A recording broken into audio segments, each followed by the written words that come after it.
어느덧 3월도 마지막 주를 보내고 있습니다. 이제 본격적으로 봄이 되어가고 있습니다. 최근에 봄비도 많이 내렸습니다.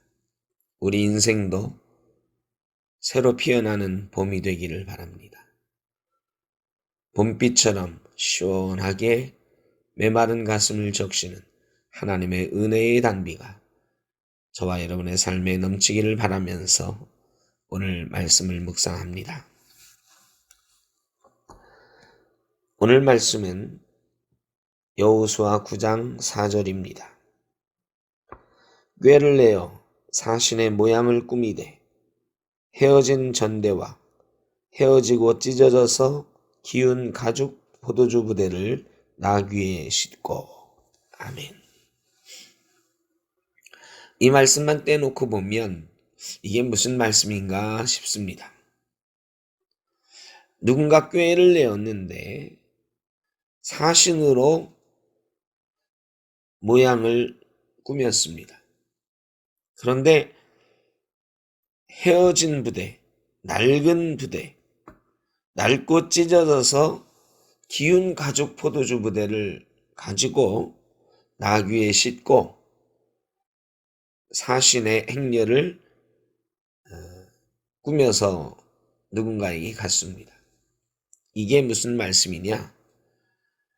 여호수아와 이스라엘 백성이 요단강을 건너고 여리고를 정복했습니다. 여리고 주변에 가나안 중앙부를 정복했습니다. 이때에 가나안 중앙부서에 살고 있던 기브온 족속이 있었습니다. 곧 자기네도 점령당할 처지임을 깨달았습니다. 이 기브온 사람들이 꾀를 내었습니다. 우리가 먼 데 있는 나라처럼 해서 사신을 꾸려 여호수아에게 가자. 그래서 여호수아와 화친 동맹을 맺자. 이렇게 꾀를 낸 것입니다. 기브온 주민은 이스라엘 백성들이 두려웠습니다. 광야에서 요단을 건너온 하나님의 백성 이스라엘이 강력한 힘으로 자신들에게 다가오고 있는 것을 알았습니다. 그래서 싸우기보다는 꾀를 내어 그들과 한편이 되는 것이 낫겠다 결정을 한 것입니다. 화해, 화친, 동맹. 사실은 기브온 주민들이 거짓으로 꾸민 것이지만 우리가 그들에게 배울 만한 것이 있습니다. 하나님의 복을 받는 자를 알아보는 눈이 있었다는 것입니다. 이스라엘 백성은 그들이 싸워서 이길 수 없어. 하나님께서 함께 하시는 백성이야. 그들은 소문을 들었습니다. 그리고 이길 수 없다는 것을 알았습니다.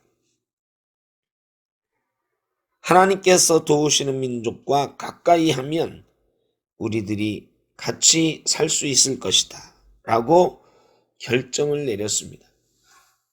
눈으로 보았고 판단했습니다. 볼 것을 보는 분별력이 있었습니다. 그리고 정확한 판단을 했던 것입니다. 나를 지키기 위한 미련한 고집을 가지고 사는 사람들이 많습니다. 나는 이거 절대 양보 못해. 내가 죽으면 죽었지 안 돼.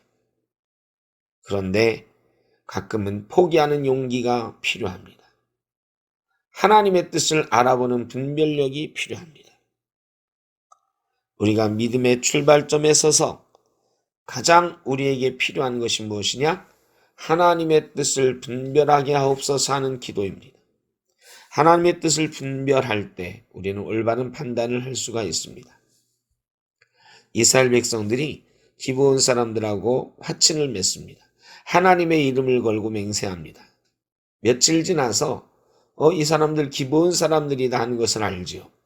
그러나 하나님의 이름을 걸고 맹세했으니 화친을 맺었으니 그 약속을 깰 수 없다 하여 비록 이스라엘 백성들의 머슴처럼 나무를 패고 물을 깃는 일을 하는 족속이 되었지만 기브온 족속은 이스라엘 함께 사는 백성이 되었습니다.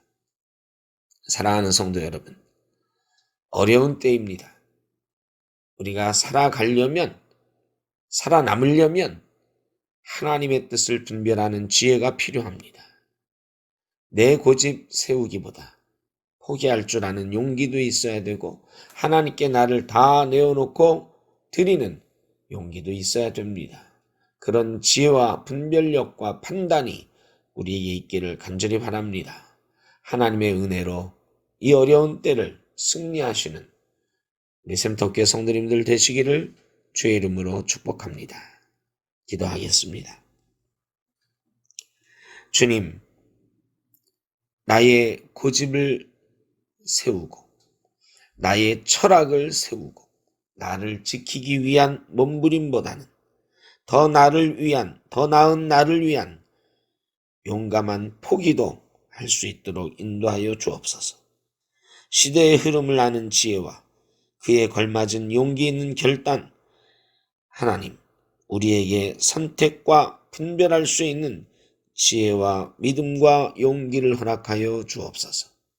예수님의 이름으로 기도하옵나이다. 아멘.